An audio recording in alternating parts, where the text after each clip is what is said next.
Assalamu alaikum balema bamananga mela berajele nga foli ba berajele korbasi kon dam ko shira an yero biya nala ka jin bashi fo itana mbaw berajele fo ka damne groupe italiano bamarana kata tiktok ra ani youtube ra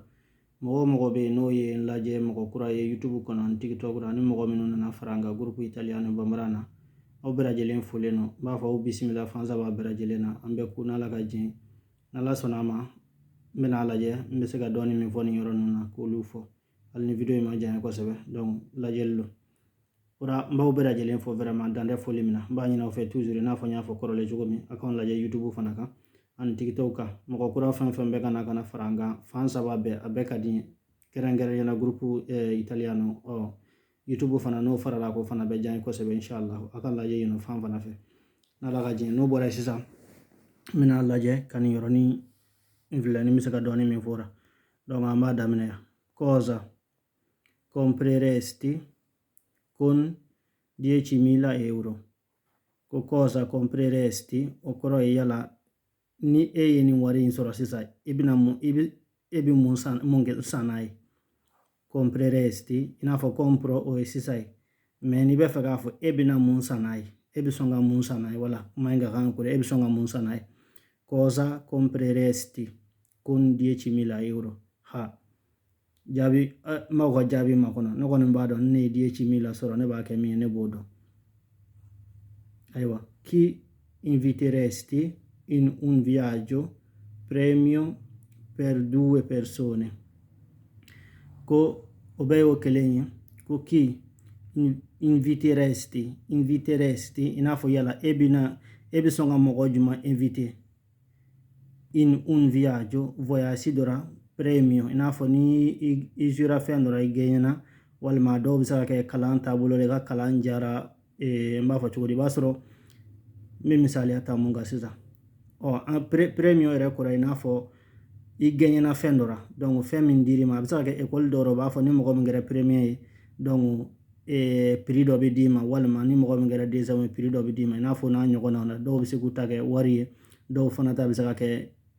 ibe fa kata vacances mino ba wari sara yegi ga dépasser ube fe ko na nyogona sisa yala chi inviteresti in un viaggio premio ba kuma na fo nyomi vostro yoye no dirima per 2 persone donc nebo fanatiki don mo jabi to bulo commenterura dove andresti in vacanza a Capodanno ko yala ebi songata yorojume yala ebina ta yorojume dove andresti inafo angani yabira me ma decision ta folo akadi gata yoromena in vacanza a Capodanno inafo 1er janvier no sicuro sanda mine donc sanda mine le foto ko Capodanno donc o jabi ba fana bolo quanto spenderesti al massimo per comprare un paio di scarpe inafo quanto spenderesti inafo ebisonga joli dépasser al massimo i ka dépasser dame kemi inafo yere ka etato sugura se bisaka miri kono bon etato sugura mbe fe ka sabara nyimano sa mengo ni ndanyi nga ke misali ya keme 100 euro ka foko ndango ni yontina temo ko al massimo donc ko yala quanto spenderesti al massimo per comprare un paio di scarpe inafo sabara dama donc quella i quanto inafo quanto e carle mega jolido sabara dama na donc i daimi metemo kan a chi regaleresti 1.000 euro a chi regaleresti 1.000 euro quella ebisonga bakele di joma kadoi regalo inafo regalo kadoi me regaleresti o inafo yala ibe songa adi joma jonne kadi ye ka doma misali ayo jon kadi ye ka doma ibe songa adi joma walma abi kono ka adi joma kuma numbe bora inafo ima decision ta folo me ntado ma fo ima ke folo me akere tugo hakilla do bima donc andresti spenderesti